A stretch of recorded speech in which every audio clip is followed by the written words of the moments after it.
Hey, church, the next attribute that I want to focus on as we think about the office of elder or pastor is what 1 Timothy says, that now an overseer is to be above reproach. And this is generally the catch-all, the heading for the rest of the character traits that God's going to bring to bear for the church to evaluate leaders. And it means essentially that someone would be shocked to hear an accusation against this man.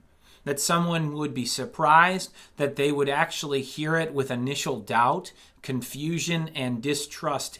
They would say, wait a second, I know that guy, and that is wild, what you're trying to say against them. That's the nature of being above reproach. That someone's life integrity that's been worked by the Spirit's built that character in them, is such that people would be slow to believe an accusation, shocked to agree with an accusation, because their character has been on display. The work of the Spirit has been on display. And this is important because people need to be listening to and trusting the counsel of their elders, the counsel of their pastors, but also because the Bible tells us that one of the roles, that a pastor has is to set an example for the believers.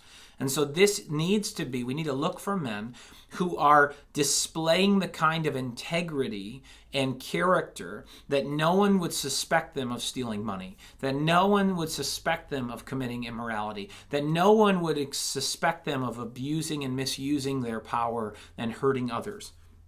All Christians should seek to be above reproach, but elders, pastors must be. So what we need to be looking for as a church is men who are faithful with their dealings inside the church, who command respect from others, and who carry on their lives outside of the church with integrity. Somebody who has a reputation of sincerity and integrity, of God-honoring character inside the body of believers and outside of the body of believers, who has, by God's grace, the kind of character and reputation that deserves respect among other men and women among the body of believers and in the community. They are above reproach.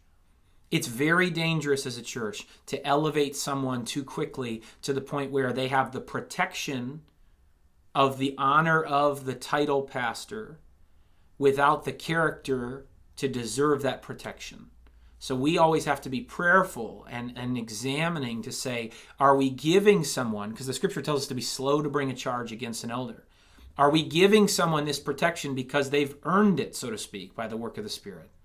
And if we are, then we can be excited that we can trust and follow their leadership. But we want to make sure that they are above reproach.